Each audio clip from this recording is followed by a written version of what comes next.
casi nada conocido, porque Kershaw era un integrante del Parlamento, elaboró un informe y hay una parte complicada para los británicos, porque este hombre pone en duda la legitimidad de los títulos de reivindicación soberana de Gran Bretaña sobre los archipiélagos australes.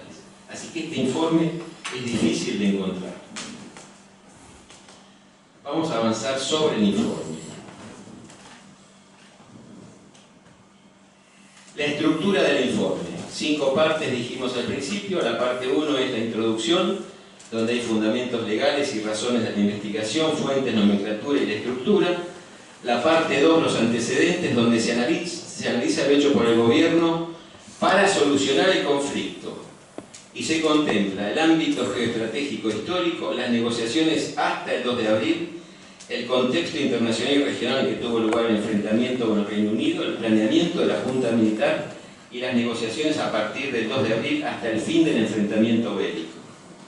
La tercera parte es evaluación y análisis crítico, investiga el accionar de las Fuerzas Armadas durante el conflicto bélico, sobre la base de los informes solicitados a los oficiales que tenían responsabilidad en los hechos, es decir, los 56 citados a declarar. Es un análisis crítico y objetivo que incluye conceptos de particular dureza, así como son mencionados, analizados y nombrados los errores o las fallas citados, incluyendo el costo humano y material de la guerra. La parte 4 de las responsabilidades, allí se enumeran las responsabilidades de los niveles militares y civiles durante el enfrentamiento bélico. La Junta Militar, el Poder Ejecutivo, el Gabinete de Ministros, los comandantes, el Estado Mayor Conjunto, los comandos subalternos, todos los involucrados en el conflicto. Y se encuadran las responsabilidades en el marco jurídico vigente. No se juzga ni se condena, solamente se tipifican y se encuadran. Y la quinta parte, que es la de enseñanzas y experiencias,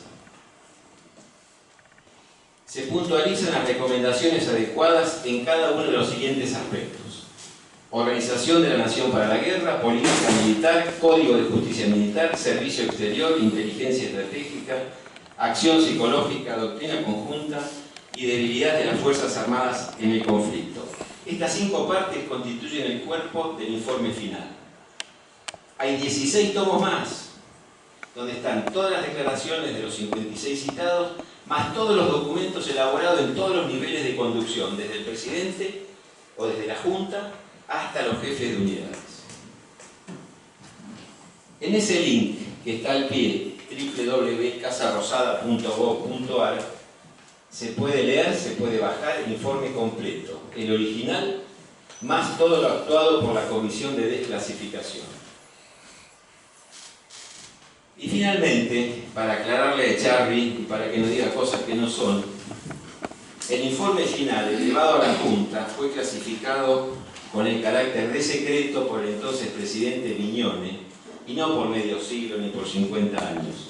Textual: hasta tanto se logre la efectiva soberanía sobre las Islas Malvinas, Georgia y Sandwich del Sur. Ese era el plazo de clasificación de secreto del informe. No había años, había un evento que debía producirse. Pero ese es uno de los mitos que da vuelta.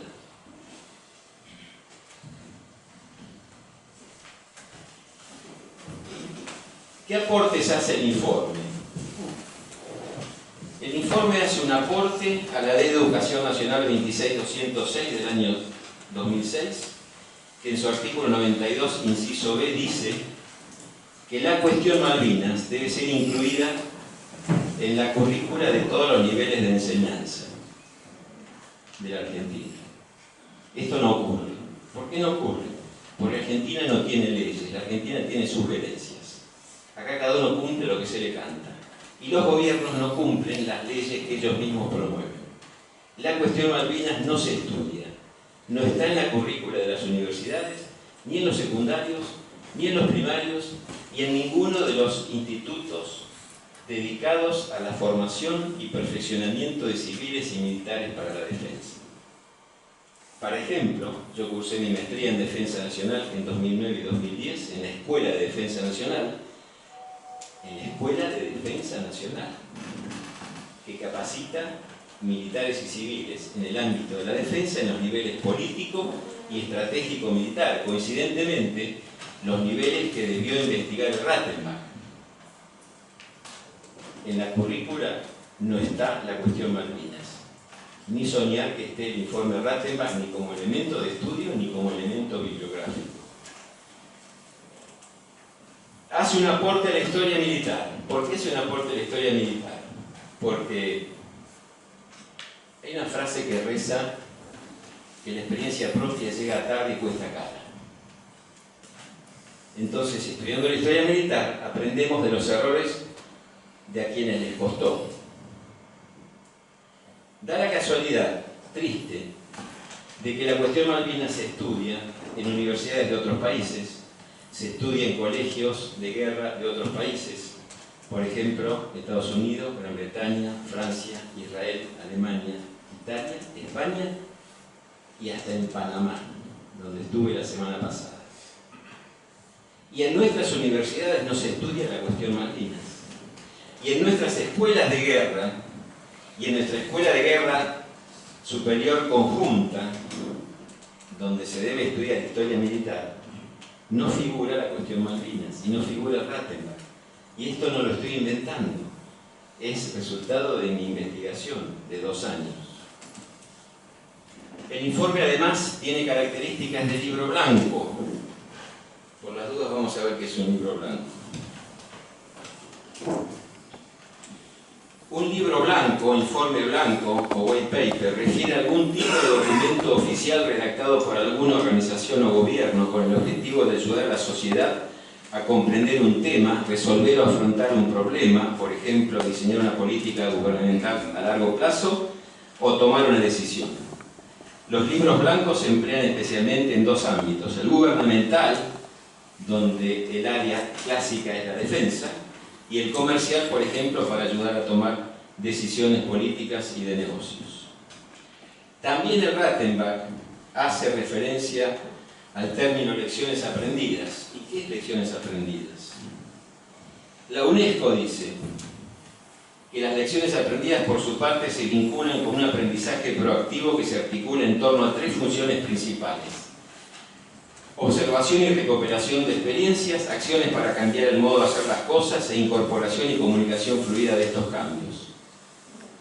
La UNESCO define como el conocimiento o comprensión adquirido a través de una experiencia positiva o negativa. Argentina pertenece a las Naciones Unidas, por lo tanto, esto le debería resultar conocido.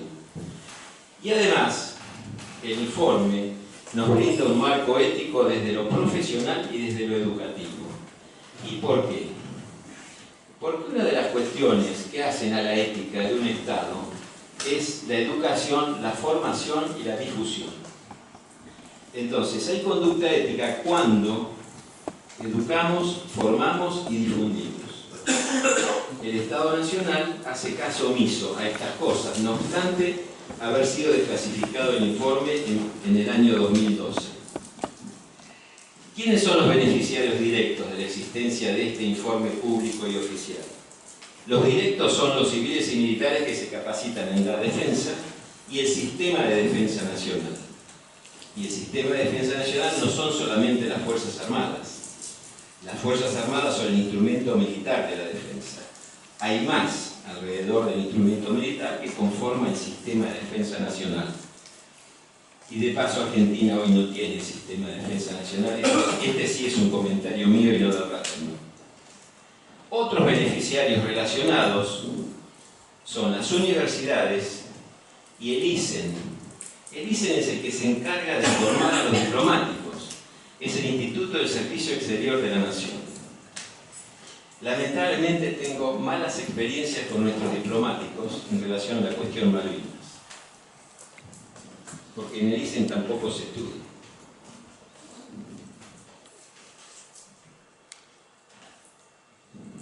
En relación a las características del informe, cuando uno lo estudia, lo lee, lo mira, lo entiende, puede verificar que se le modifica la visión y comprensión de la utilidad del informe, ocurrido a partir de la desclasificación, y que se modifica lo escrito y difundido sobre el informe.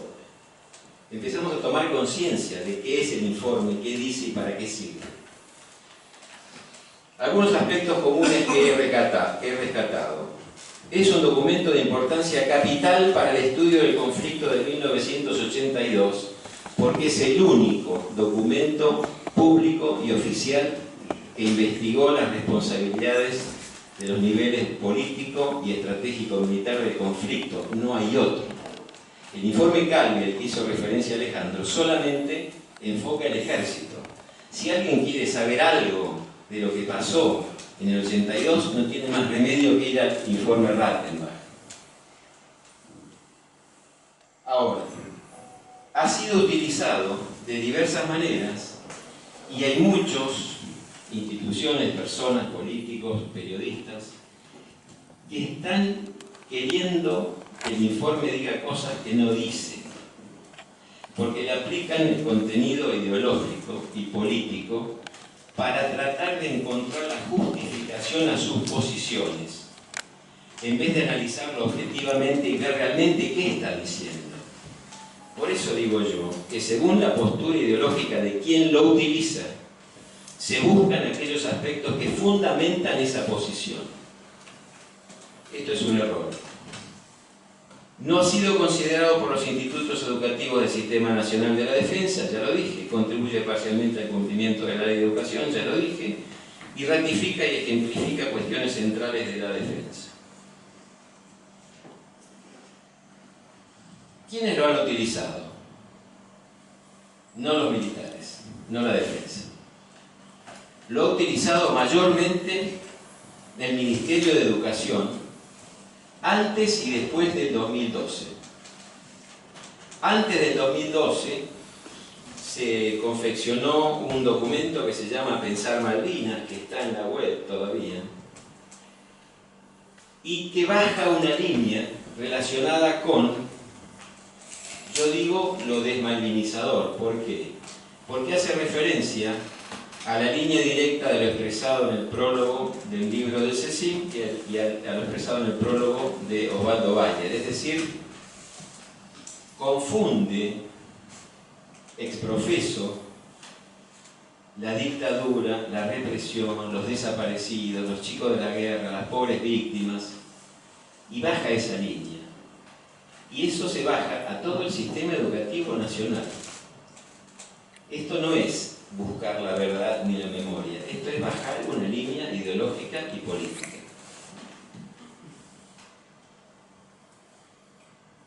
Hay otro documento del Ministerio de Educación que se llama Malvinas, Memoria, Soberanía y Democracia, y hace referencia básicamente a los métodos de represión y desaparición llevados a cabo por la dictadura en los años 76 al 83, y lo confunde con Malvinas cuando expresa que la misma metodología de terrorismo y represión que se utilizaba en el continente para desaparecer a jóvenes idealistas se trasladó a las islas, y los oficiales nos encargábamos de torturar y desaparecer soldados conscriptos.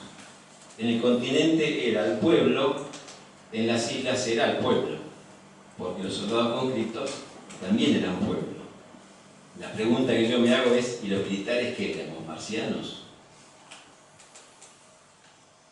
El programa de Canal Encuentro, video Informe Rattenbach, que vimos al principio, y un documento realmente duro, hecho por el Instituto Nacional de Formación Docente, que se llama Secretos Revelados y Voces Acalladas.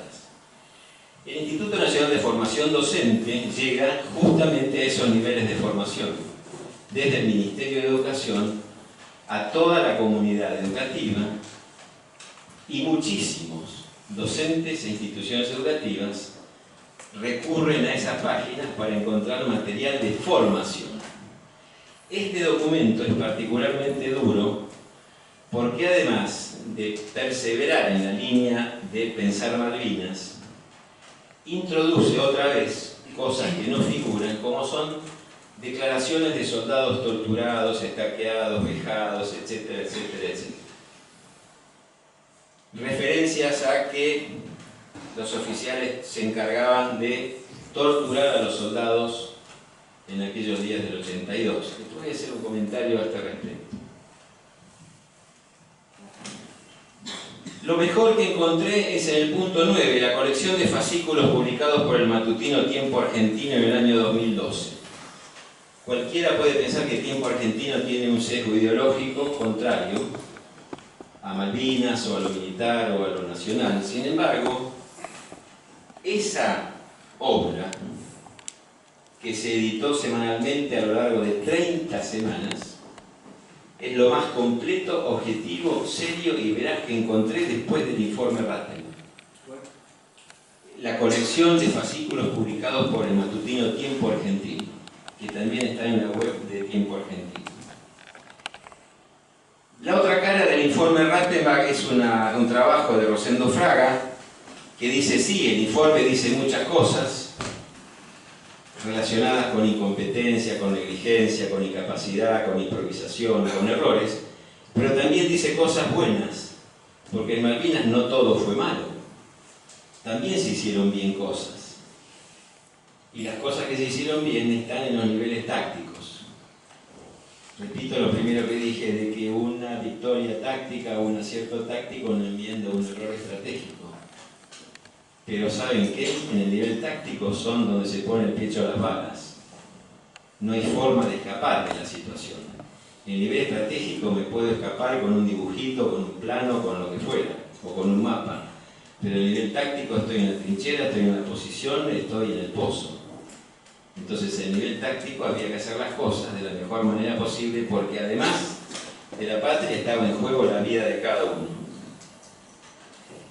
La página del Ministerio de Relaciones Exteriores y Culto hace una referencia a la desclasificación del informe Rattenberg, igual que la página del Ministerio de Defensa, y fue corregida hace poco porque también hablaba de la relación entre las desapariciones del continente con las desapariciones y las torturas de Malvinas.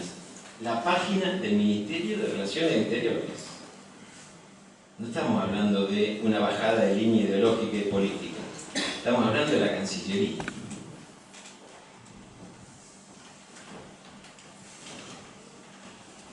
Ya vamos terminando, no se cansa.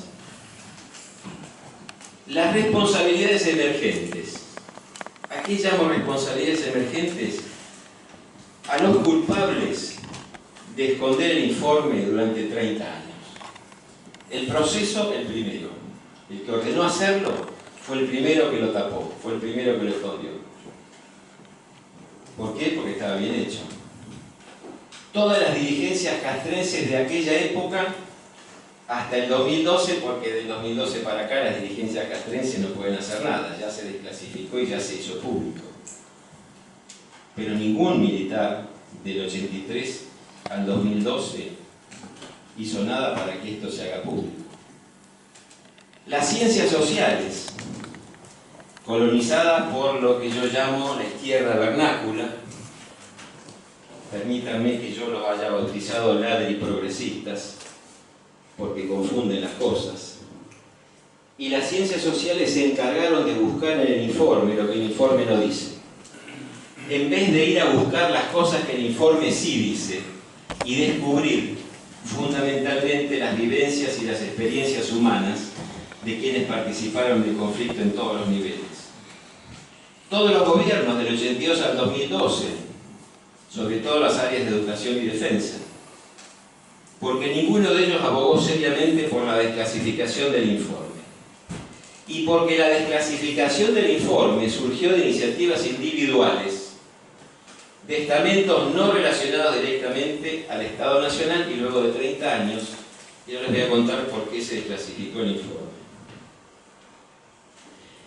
Entonces, no usar el Rattenberg significó que Malvinas permaneció en el anecdotario de quienes lo vivimos, en vez de ir a buscar una fuente de información cierta, certera y objetiva. No se usó el informe como documento liminar, constituyéndose en objeto de investigación y enseñanza. Al informe hay que leerlo, pero hay que investigarlo. No alcanza a leer las 6.000 hojas. Hay que entenderlo y comprenderlo.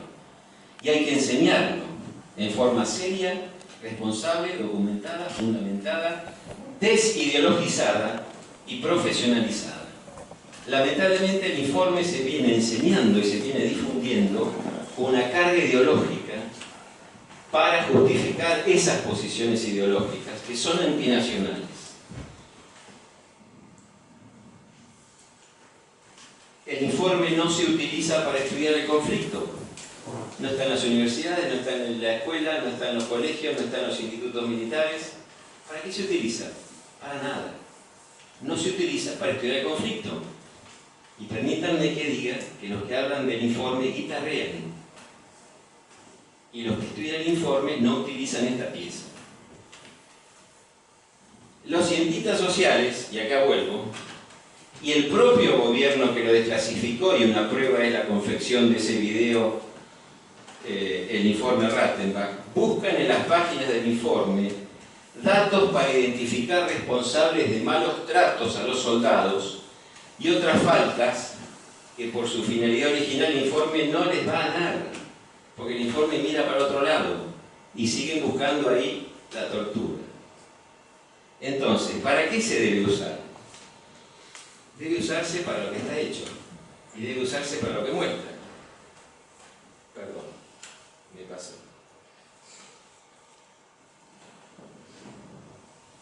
Los niveles político, estratégico, militar y operacional y las cuestiones profesionales de la defensa.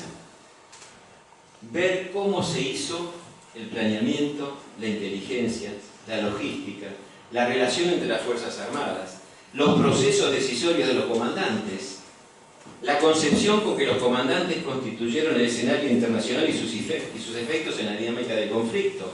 Cuando uno lee la Directiva Estratégica Nacional 1 y la Directiva Estratégica Militar 1, que son los dos primeros documentos que dan base a todo lo ocurrido en Malvinas, uno lee de puño y letra de quienes lo confeccionaron que la Junta pensaba, como supuestos, que Estados Unidos iba a ser neutral, está escrito, que Gran Bretaña no iba a reaccionar como reaccionó, está escrito, que el ámbito internacional nos iba a ser favorable porque a partir de una operación incruenta de ocupar el territorio nacional, desalojar las autoridades británicas y hacerle ver al mundo estamos cansados del pedal británico y lo único que queremos hacer es negociar, el mundo no nos iba a condenar, todos nos iban a apoyar y finalmente se iba a conseguir el objetivo político declamado en estos documentos, que era recuperar la soberanía sobre los archipiélagos australes.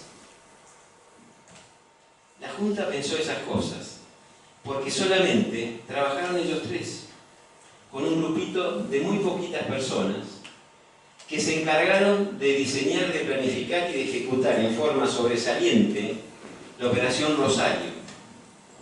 La Operación Rosario fue perfectamente planificada, ejecutada, llevada a cabo. Empezó el 30 de marzo, se concretó el 2 de abril y terminó el 3 de abril. Y cumplió su objetivo: desalojar las autoridades británicas para ocupar y después negociar. ¿Qué pasó entre el 2 y el 3 de abril? Que ese ocupar para negociar se transformó en ocupar y defender, cuando nunca se había tomado ninguna previsión para la defensa si eventualmente Gran Bretaña reaccionaba como reaccionó. A pesar de que el contraalmirante Buser, el general García y el brigadier Plesser, en su documento, Directiva Estratégica Militar número 1, le dicen a la Junta, hay un peligro de que Gran Bretaña reaccione. Y la Junta dice no. Las declaraciones de los comandantes, Joffre, Parada, Menéndez, el contraalmirante Otero, en el Rattenbach, a la pregunta de ¿qué pensaba usted que iba a hacer Gran Bretaña, hecha por la Comisión Rattenbach? La respuesta de los mandos era: no va a haber guerra. Los mandos van a la guerra, pero no va a haber guerra. ¿A qué guerra vamos? Bueno, los que le ponen el pecho a las balas son los del nivel táctico. Son los soldados, los cabos, los sargentos, los tenientes, los capitanes y hasta teniente coronel. Pero para los mandos no va a haber guerra. Cuando Lombardo le dice a Naya, mire que Gran Bretaña puede reaccionar, ¿qué hacemos? No es su problema, le dice a Naya. La Junta va a pensar en eso. No sé qué pensaron, porque Gran Bretaña reaccionó y vino. Entonces a partir de ahí fueron todas improvisaciones. Pero esto no se estudia, no se utiliza las lecciones de la historia militar o las lecciones aprendidas.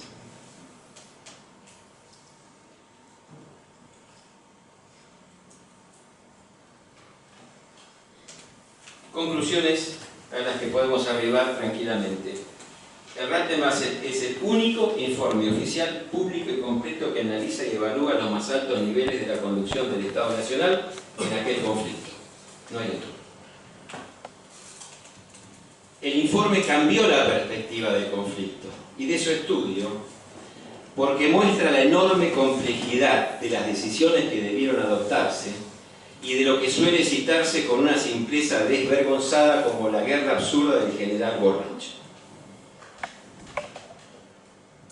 Antes de hablar de estas pavadas hay que ir a leer, a enterarse y a estudiar. Es útil aquel informe a los fines de construir memoria institucional y de ayudar a buscar la verdad. ¿Por qué digo memoria institucional? Porque tenemos que apuntarlo desde el lado de la educación, la perfección y el perfeccionamiento. No hay institucionalidad en nuestros elementos educativos y formativos. Solamente hay arrestos individuales de gente bien intencionada. Pero cuando analizamos el esquema institucional, no está. Por esto que yo digo y comparo con que no hay leyes, sino que hay sugerencias. Las leyes las cumple el que quiere como quiere. Las obligaciones institucionales no se cumplen. Y acá hay una falta ética importante del ámbito del Estado y del ámbito de la educación.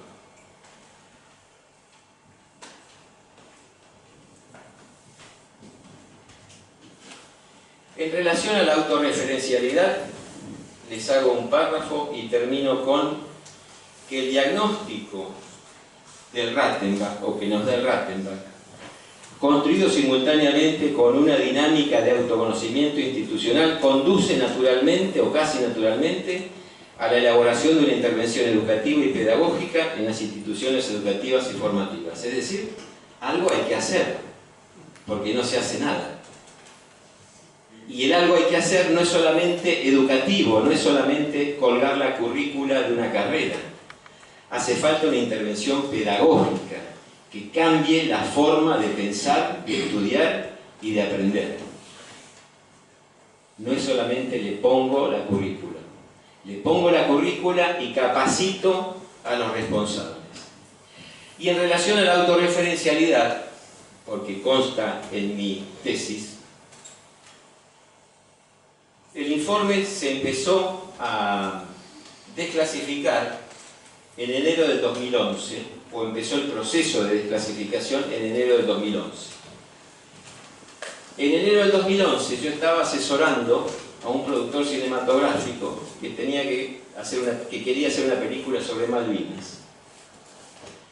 Y para poder conseguir el apoyo del Ministerio de Defensa hablé con un amigo. Ese amigo es quien después, a la postre, fue el embajador en el Vaticano cuando Francisco fue papa, el doctor Eduardo Valdés. El doctor Valdés era amigo del viceministro de Defensa de aquella época, el doctor Alfredo Forti, hijo de desaparecidos, a quien conocí. Y cuando le expliqué a Valdés lo que a mí me parecía que había que hacer con el Rattenbach, y le expliqué lo que era el Rattenbach. Yo ya había estudiado las publicaciones oficiosas y ya había hecho un trabajo en mi licenciatura en Ciencias de la Educación sobre el Rattenbach. Valdés entendió que era interesante lo que yo le decía. Yo se lo decía con un objetivo académico, educativo, formativo, y él como político vio otra cosa. Habló con Forti, Forti entendió que había que hacer lo que había que hacer, me pidió que le presente